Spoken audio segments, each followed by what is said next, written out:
Sara Gross.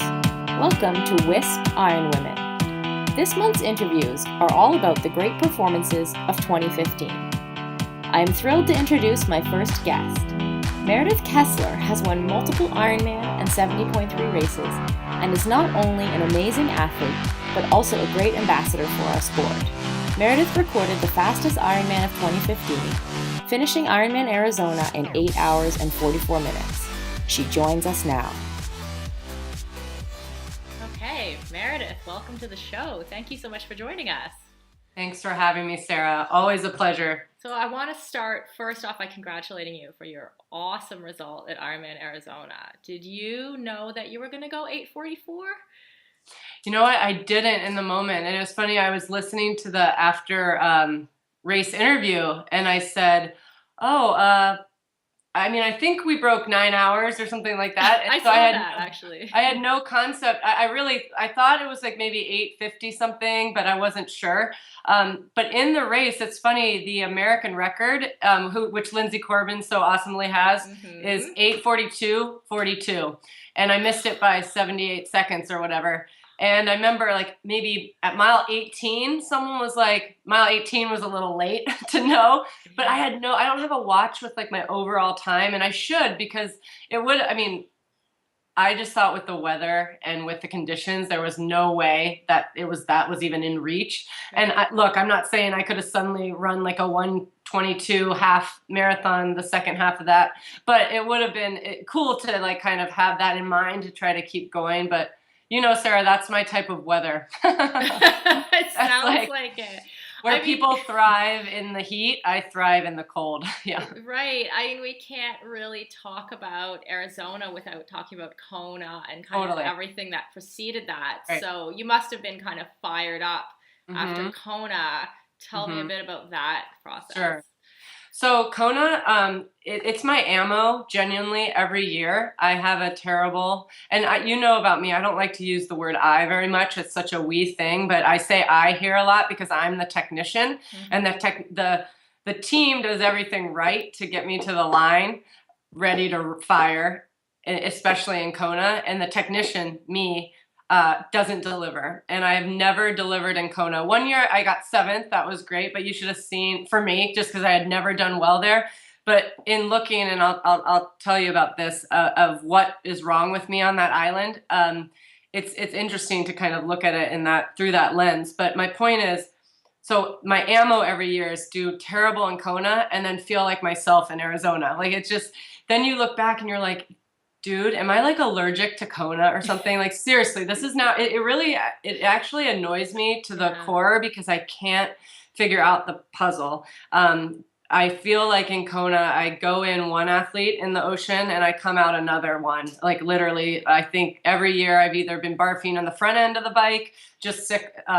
So we've narrowed it down, by the way, just to fill you in, is just any race I do in saltwater is terrible. Like something, I'm like, I don't understand it. I don't know if it's Ohio in me or what, because in Arizona, as you know, it's a man-made lake. I remember doing an interview near the lake the next day and I looked down and there's literally like a dead rat, pollution, trash. It was foaming, right. And I feel great, but in an organic saltwater, I don't know what happens to me. So last year I DNF'd in Kona. My race was over at mile 40. I just was so ill and just all the salt water was coming up. This year but at least last year I had power in the beginning. I was like, I'm okay. I'm only barfing. It'll be fine. I'll get it out of my system, blah, blah, blah. You know more than anyone. Only a true athlete would think I'm only right. barfing. Oh, it'll be fine. You're troubleshooting. And then this year though, it was from mile 1, like the bike. I was like, this is wrong. And why it was really important to me to honor that finish line is because, look, I want to make it sure, I don't knock any single pro who did not finish that day, who made a business decision in that moment that, hey, I can't do it today. I mean, this is our livelihood. Maybe they knew something, they had a mechanical or they were sick, they're injured, so many things. I do not knock them for having to make that call. For me, I personally don't know if I will be back at Kona. I want to be. If I can figure out this saltwater situation, I will 100% be back at the pointy end of my career. I'd love to try to crack that code just to feel like myself out there.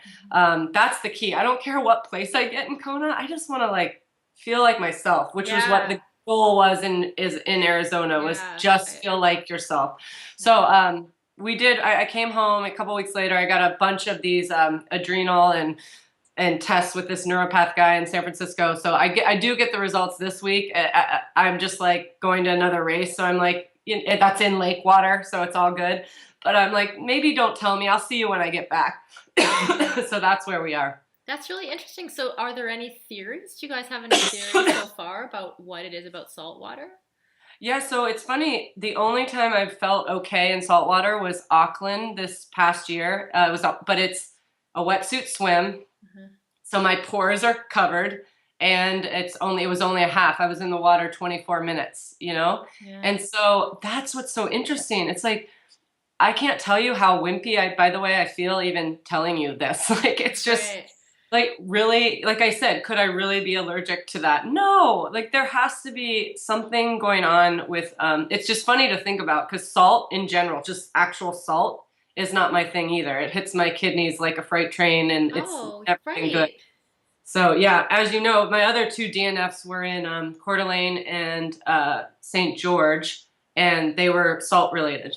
Like, not, and those were, by the way, both in lakes. They were salt related of what I took in the race and before the race. Right. So interesting. Well, if you get this figured out, I'd love to hear the results of it, or maybe have you back on the podcast again to talk Absolutely. about that, because that is so interesting. And I think it's always elite athletes, right, who are pushing the boundaries kind of sports science, where it's sort of, we have to figure things out on the fly and know exactly what's going on with our bodies, right? Yep. And people will say, and I get, everyone has a right to say, you can't care what people think, because they're right. Like, Meredith's never done well in Kona. She can't race in the heat. What's incorrect about that, if I have to say, is I have been racing okay, and I was prepared to race in the heat, and for the first time. So at least the good news, my point of telling you that is, the good news is we figured out it's not the heat. Because what's been great for me, and this is fun to know, is that I worked with, I'm part of Red Bull, and they are really good with their exercise, physiology. And this gentleman, Dan Turner, was amazing leading up to Kona. I mean, it was a little technical. I was like monitoring my pee color, how much I was losing before and post race. So I knew exactly what to drink in a race in Kona. And so everything was dialed and feeling great in 93-degree heat. And the problem was, and maybe this is my fault, I wanted to do all my hard swims in the pool because I could hold myself accountable on a clock. As you know, that's hard to do. And so I never did do hard swims into a hard bike. But I think my strategy next year is what it should be at every race, is not go in the open water until race day. Excuse me. So yeah, that's my, I think that's my strategy, unless I can figure it out. Right. Well, it sounds like at least you've got a few strategies lined up, but it sounds, I mean, I know you'll put in the effort and figure it out, Yeah, no, it'll be, as you know, it's such a puzzle piece to figure this sport out. I mean, geez, Sarah, I've done 56 Ironmans. You would think I'd get the memo of how to do it. Right? I miss it. I miss the memo every time. I learn something new every time. We all do. But then you have races, exactly. But then you have races like Arizona, and I don't believe in luck. I think we create our own luck and such. Of course, we need mechanical luck and stuff, but that was just one of those days. And this is another point. I think I need adversity going into the race. I had none in Kona. Like, everything was dialed to be perfect. Race week of Arizona, suddenly my training partner Rich has pneumonia, and he's had it for like 3 months. And I was like, how before a race you start getting nervous, you're like, oh my God, am I getting sick? But I remember the day before a race, my mother-in-law had bought me a ventilator. I was like in quarantine in my room, and like, oh shoot, how am I gonna race tomorrow? Same thing happened before New Zealand last year, and it was one of those like amazing races where you feel good the whole time, even if you are a little like sick with a cold, or you're on the brink of getting one. Right. So that was my adversity. I swear, I just need a little bit of adversity. Okay, so where I want to talk about on this podcast in general actually is what creates great performances, and that actually, has a really interesting question. I was someone too who I always raced well. If at a makeup race, I think Yeah. we often do that, right? Or Yeah. like you say, under adversity, Yep. you have a little bit more stress happening, and then suddenly you have the performance of your life. Right. So the question then is, how do you create that situation to hit the races at the right time? Right. Like in Kona, why are you out there for a month? I mean, it's honestly, Sarah, I was sleeping more than I ever have slept. I mean, in Arizona, I had a lot of leading up. I was like, oh, it's the last race. I was going, not out. I mean, I'm saying I was having my dinners, not sleeping as much, not eating in the fueling window. I mean, it's like sometimes you just have to let all that go. And then in Kona, I was actually finally, for once, being a true pros pro, like getting 8 hours of sleep and eating in the fueling window and training. Everything was centered around that. I didn't have outside life distraction of like, oh, I'm going to go out to lunch and do this. And it didn't work out for me. And so, and I've done that same routine the last 3 years. Honestly, I think for next year, I just go the Wednesday before the race and carry on with my normal balanced life I have at home.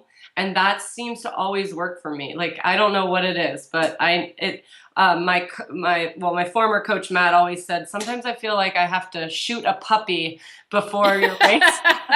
I always thought that was funny because he's like, so I'd have some kind of adversity. But redemption races for everybody are always very rewarding because as all of us athletes, age groupers, pros, so much time and focus goes into this job or this hobby or this sport. And so when you have, something go wrong or you're not yourself and all that work you did for that day doesn't happen, people get really, upset. And I feel like the benefit of having done it in 56 Ironmans is this wasn't my first rodeo. Right. You know what I mean? Like I've had so much adversity and I feel that we all need adversity in order to triumph later. And I always say this to people who go into that really dark place. You're allowed to feel, of course. I mean, when I've DNF'd, I surely feel for a day. And then I was like, dude, there's always another Ironman around the corner. And I hope that I sign up for it and have that redemption race because it's just a race at the end of the day. And you learn from your mistakes. And I always like that quote, like success is stumbling from failure to failure with no loss in enthusiasm. And that's what triathletes have the most is enthusiasm to just like kind of get back on the horse. Right. I love that. I've never heard that one. I think it's Winston Churchill. Yeah. Oh, really? I like it. Yeah. I was just thinking to one of your previous comments about how you do better when you're at home in your own environment and then you go to the race at the last minute. And maybe there's something to that sort of, maybe it's not so much about adversity because it's hard you can't create adversity. Like, like Matt says, you can't go get someone to shoot a dog before the race.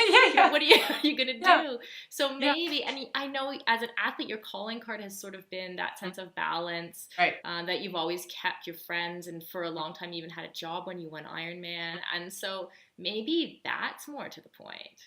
You're absolutely right. And this has been a point of contention with Matt in the past that, and I mean this in a good way. I mean, he's a coach. Every coach probably says this to their athletes is, I'm not willing. I realize that maybe if I'm 30, it would have been different. I'm 37. I am at the pointy end of my career. But even when I went to Matt 12 years ago, and I mean this in a good way, I said, I want to be working with you. As he knows, he's like a family member. One thing, and I said this 12 years ago, it's the same thing I say right now, is I will never want to lose that balance in my life. I want to be remembered as Meredith the person, not Meredith the athlete. And so our brand has always been balance because I'm not willing to miss that girl's dinner or my friend's 2-year-old birthday party for their daughter or son for my job. And I understand. I don't like that word sacrifice. I'm not going to miss those things because those are the people that are still in my life when I'm 50, hopefully with kids and trying to keep up in that capacity. And so maybe that's not very cutthroat of me. And that's something I've chosen, we've chosen, my husband, my inner circle, Matt in the past, and I just don't think I'm not willing to do it. And no world championship, even if that is something that has been a goal, is worth that for me. And I don't mean to come off as like negative or pompous about that comment. I just value so much being, what I always say, trying to be the best wife, sister, daughter, friend, mentor, and person I can be. And like, I have my very bad moments of it, I'm sure, but that's always been a goal of mine, and sport doesn't overtake that. And when I made my hobby my job, it especially wasn't going to overshine my life outside of triathlon.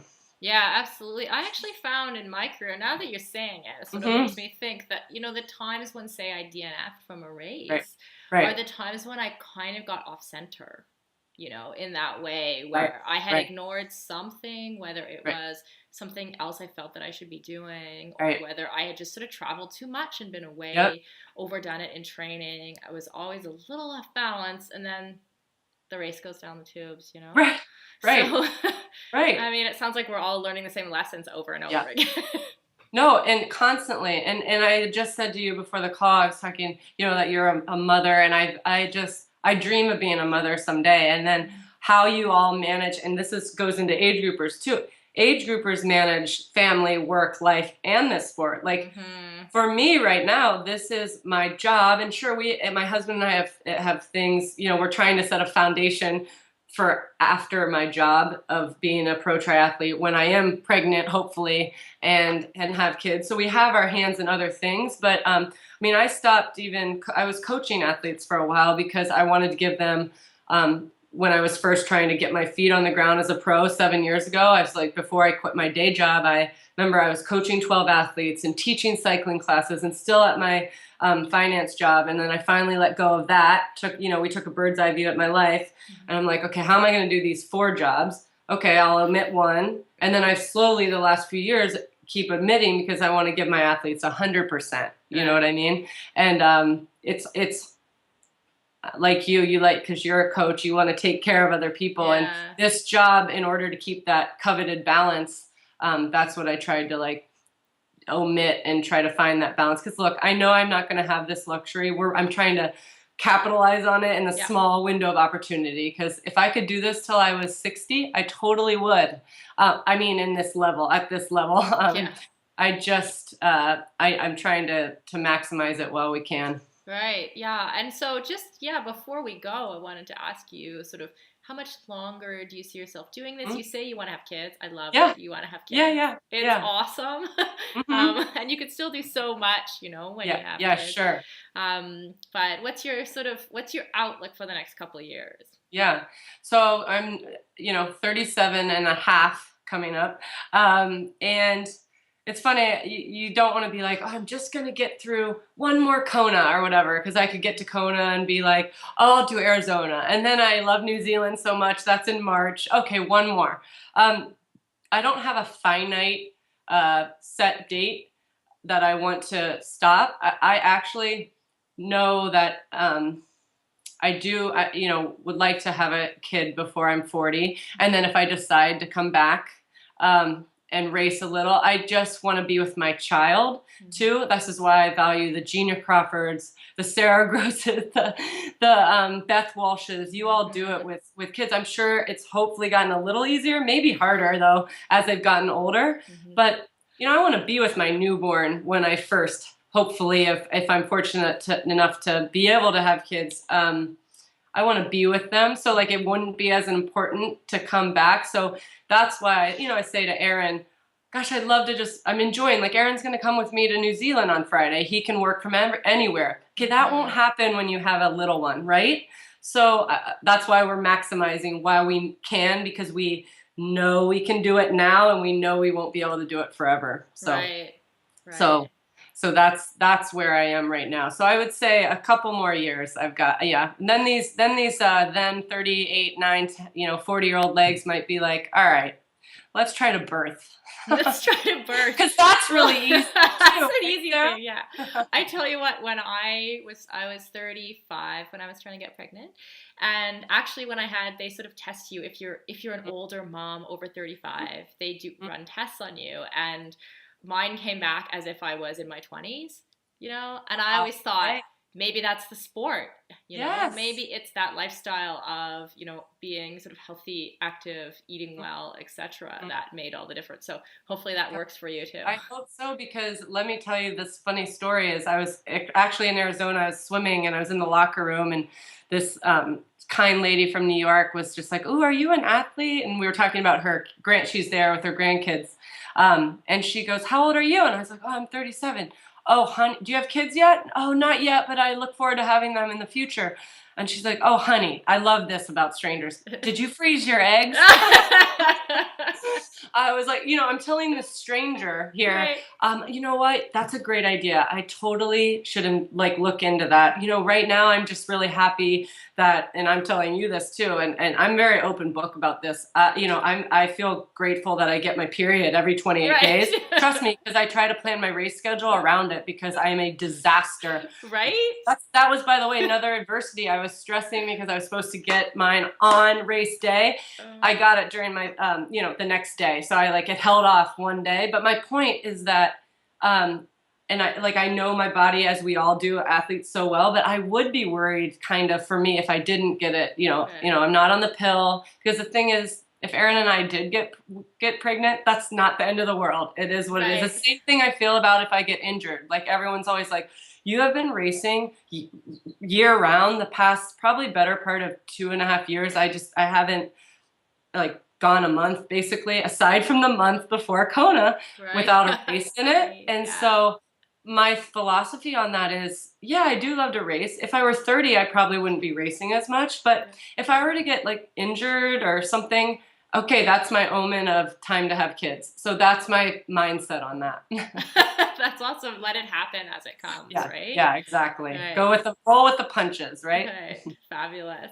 Okay, well, we better wrap up here, Mare. Sure. But it's been awesome having you on the show. Thank you so much for coming on and sharing your wisdom, and congratulations again. 8:44 Ironman Arizona, and it was 8:44.00. Am I right? Yeah, flat. Then you're thinking, I should have tried to sprint in or something to get at least C43, right? So much closer. Time. Yeah. Great. Okay, well, thanks, Mare. Thanks, Sarah, so much.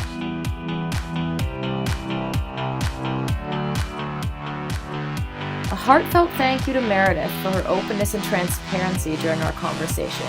Mare, it was great to have you on the show. Please join me and my other guests in the Best Performances series, in which I interview Kate Bevilacqua, the first woman to win an ultra-distance triathlon outright, and Coach Marilyn Chakota, as we discuss the factors that make and break great performances. In the meantime, find WiSP on Twitter @WiSPSports or on our WiSP Sports Facebook page. We cover all women's sports across all disciplines around the globe. And of course, find WiSP on YouTube for the next episode of IronWomen.